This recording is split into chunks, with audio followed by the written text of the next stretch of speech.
अभी हमारा जो चैप्टर चल रहा है, चैप्टर का नाम है आयतन और पृष्ठ क्षेत्रफल।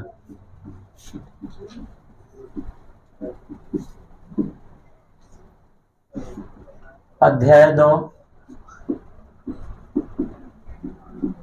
भारती वन का बुक है और पेज नंबर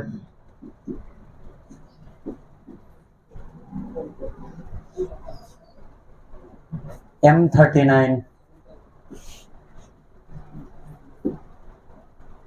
ठीक है, इस चैप्टर का 5 क्लास हो चुका है हमारा और आज हम छठा क्लास की तरफ है। छठा क्लास में आज हमें जो क्वेश्चन पढ़ना है, क्वेश्चन संख्या 33 और 35 नंबर क्वेश्चन आज हमें पढ़ना है। सबसे पहले हम देखते हैं क्वेश्चन संख्या 33। क्वेश्चन संख्या 33 कह रहा है कि किसी शंकु की ऊंचाई 14 सेंटीमीटर एवं आधार की त्रिज्या 6 सेंटीमीटर है। एक शंकु है जिसकी ऊंचाई 14 सेंटीमीटर और उसके आधार की त्रिज्या 6 सेंटीमीटर है। कह रहा है कि आधार से 7 सेंटीमीटर की ऊंचाई के अक्ष के लंबवृत्तीय समतल से काटकर शंकु के 2 भाग बनाए गए हैं। नीचे वाले भाग का आयतन ज्ञात कीजिए। ठीक है, यहाँ आप देखिए एक शंकु है,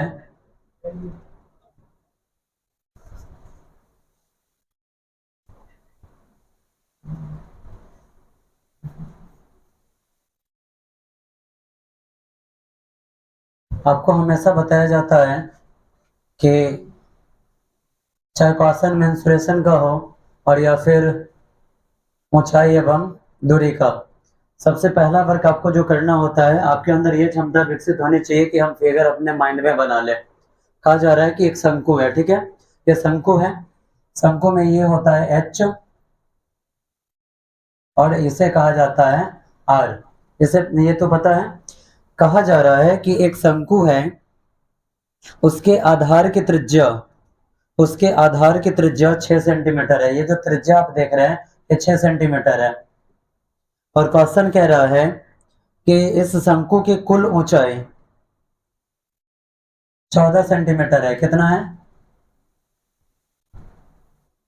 14 सेंटीमीटर है।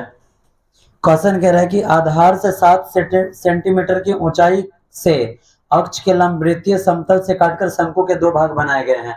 अब देखिए कि जो टोटल हाइट है, टोटल हाइट कितना है? 14 है। नीचे से 7 सेंटीमीटर ऊपर जाने के बाद शंकु को काट दिया गया। क्या कर दिया गया? शंकु को काट दिया गया है। मान लेते हैं ये 7 है, नापने के बाद यहाँ 7 है, तो यहाँ से शंकु को काट दिया गया। काट देंगे तो कुछ इस टाइप का फिगर हमारे सामने आ जाएगा। ठीक है, दिख रहा है? ये एक ऊपर का भाग है और ये नीचे वाला भाग हो गया। समझने में कोई दिक्कत नहीं ना? अब क्वेश्चन कह रहा है आपको इसमें कि नीचे वाले भाग का आयतन बताइए। नीचे वाले भाग का आयतन बताना है। जरा आप देखिए, हमारे पास जो फार्मूला है शंकु का फार्मूला है, आपको नीचे वाले भाग का क्या बताना है? आयतन बताना है नीचे वाले भाग का। नीचे वाले भाग का आयतन कैसे निकलेगा? तो हम क्या करेंगे, टोटल का आयतन निकाल लेंगे। ठीक है, और टोटल का आयतन में से जब ऊपर का आयतन फिर से हम अगर अलग से निकालते हैं तो ऊपर वाला आयतन को हम यहाँ से हटा देंगे।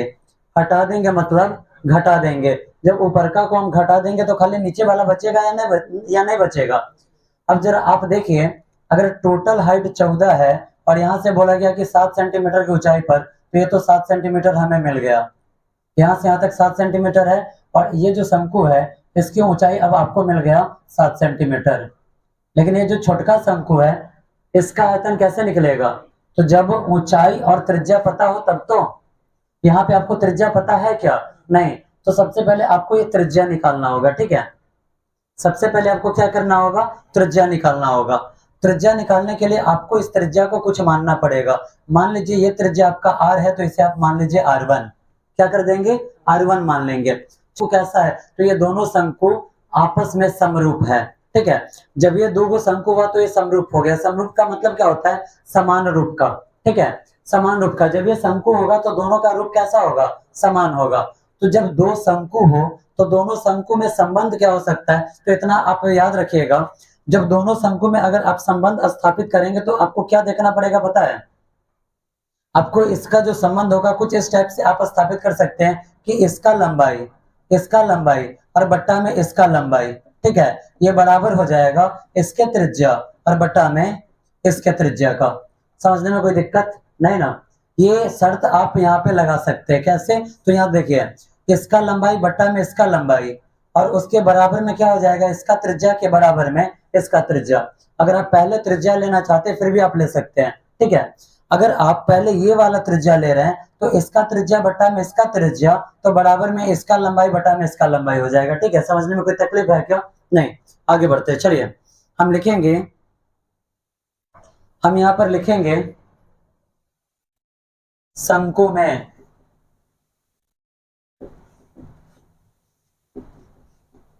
कुल ऊंचाई बराबर कितना है? शंकु का पहले कुल ऊंचाई बताइए। 14 सेंटीमीटर है, 14 सेंटीमीटर। और त्रिज्या आर बराबर क्या है? आर कितना है? 6 सेंटीमीटर है। अब चलिए, क्वेश्चन है आयतन पर, तो सबसे पहले हम इस शंकु का आयतन निकाल लेते हैं, ठीक है। जब शंकु के आयतन का बात किया जाए तो शंकु के आयतन का फॉर्मूला क्या होता है? शंकु का आयतन क्या होता है? 1/3 पाई आर स्क्वायर एच। आगे बढ़ाया जाए। जब हम आगे बढ़ाएंगे तो आप यहाँ ध्यान दीजिए, मैंने अभी जस्ट आपको बताया है, कि क्या करना है, बड़का शंकु में से छोटका शंकु को क्या कर देना है? घटा देना है। जब घटाना है तो 1/3 पाई में से 1/3 पाई घट जाएगा ना। चलिए इसको आप जस का तस रहने दीजिए, थोड़ा सा सिर्फ इसमें आर का और एच का मान डाल दीजिए। आगे बढ़ाएंगे तो 1/3 पाई और यहाँ पर आर स्क्वायर यानी कि इंटू में लिखेंगे हम यहाँ पे 6 का स्क्वायर और इंटू में एच का मान 14 हमने लिख दिया। समझने में कोई दिक्कत नहीं ना? अब चलेंगे पुनः। क्वेश्चन कह रहा है कि आधार से 7 सेंटीमीटर की ऊंचाई के अक्ष के लंब वृत्तीय समतल से काटकर शंकु को 2 भाग में बांटा गया, ठीक है। अब देखिए, जब इस समतल से शंकु को काटा गया तो निचका भाग वृत्ताकार मिलेगा। निचका भाग कैसा होगा? पूरा गोल होगा। और अगर निचका भाग पूरा गोल है तो कैसा हो जाएगा? वृत्ताकार होगा। तो हम यहाँ लिखेंगे, मान लिया कि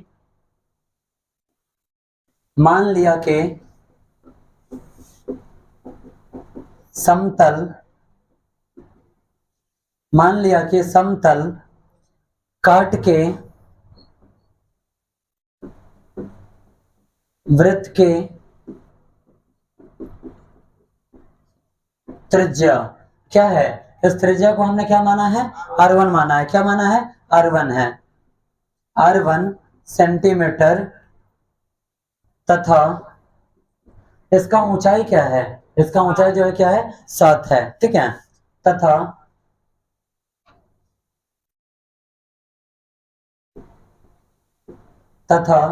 ऊंचाई 7 सेंटीमीटर है।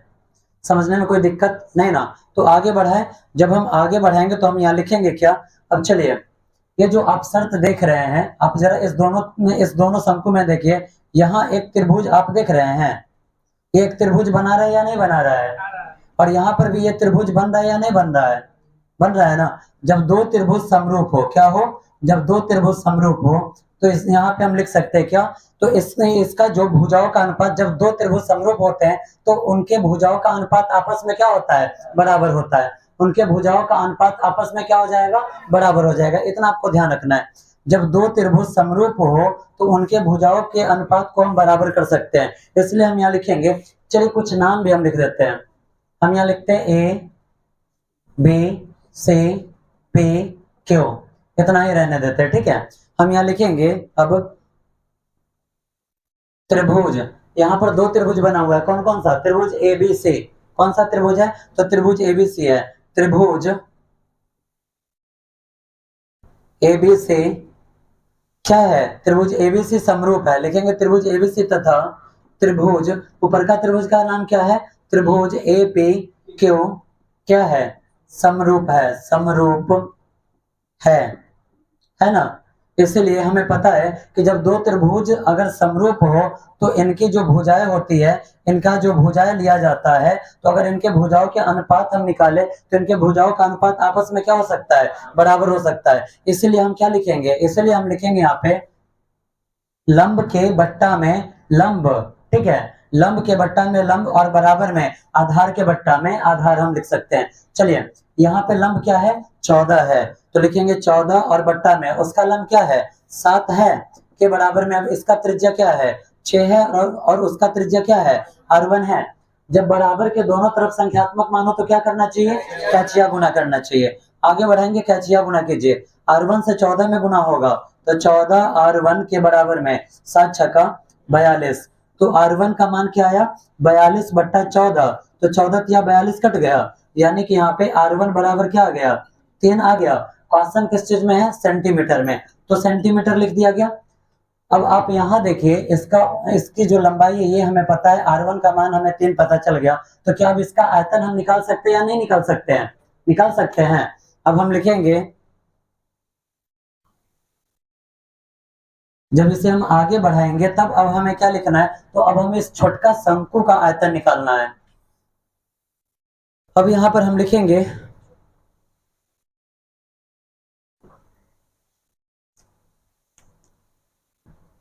कि जो शंकु है इसे काट कर निकाला गया, तो लिखेंगे कटे हुए या कटे शंकु का आयतन बराबर क्या होगा, फॉर्मूला क्या होता है 1/3 पाई r स्क्वायर h, यही होता है ना।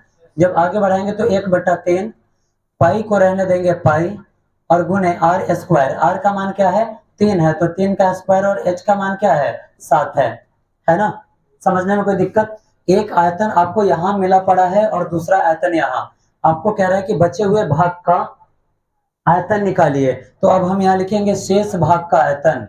क्या लिखेंगे, तो लिखेंगे शेष भाग का आयतन, शेष भाग का आयतन। शेष भाग का आयतन कैसे निकलेगा, तो शेष भाग का आयतन बराबर हो जाएगा शंकु का आयतन, शंकु का आयतन घटाओ में कटे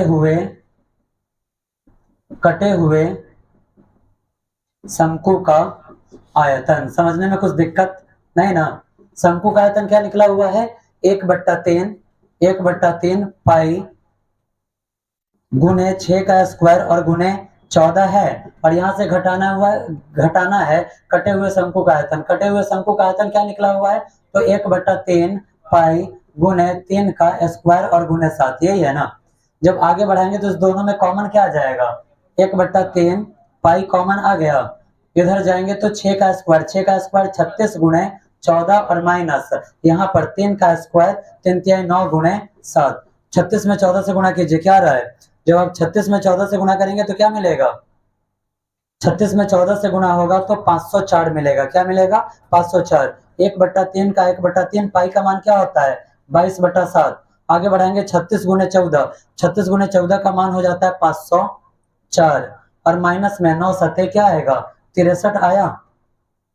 जब हम आगे बढ़ाएंगे तो क्या ये कटने वाला है, नहीं कटने वाला है। तो देखिए 22 एकम 22 और बट्टा में 7 तेरी 21 और यहाँ पर गुणा में 504 में से 63 घटाइए, 4 में से 3 गया 1 और उसके बाद अगर 50 में से 6 जाता है क्या आएगा 44 आएगा। क्या आ जाएगा 44 आ जाएगा। अब जरा आप देखिए 21 के पहाड़ा में 441 आता है क्या, 42 घटाएंगे 2 1 21 एकम 21 के पहाड़ा में 441 आता है क्या, तो आता है। कितना मरतबे 21 मरतबे। अब क्या आया 22 गुणे 21, क्या आया तो 22 गुणे 21, 22 में 21 से गुणा कीजिए, 21 में 22 से गुणा करेंगे तो 2 एकम 2 2 दूनी 4 2 एकम 2 2 दूनी 4, यानी कि 2 4 2 6 और यहाँ पे 4, क्या आया 462। क्वेश्चन किस चीज में है सेंटीमीटर में, तो सेंटीमीटर हमने निकाला क्या है आयतन निकाला है, तो आयतन में क्यूब आता है। क्यों, एक यहाँ का सेंटीमीटर और दूसरा यहाँ का, तो सेंटीमीटर क्यूब इसका हो जाएगा आंसर।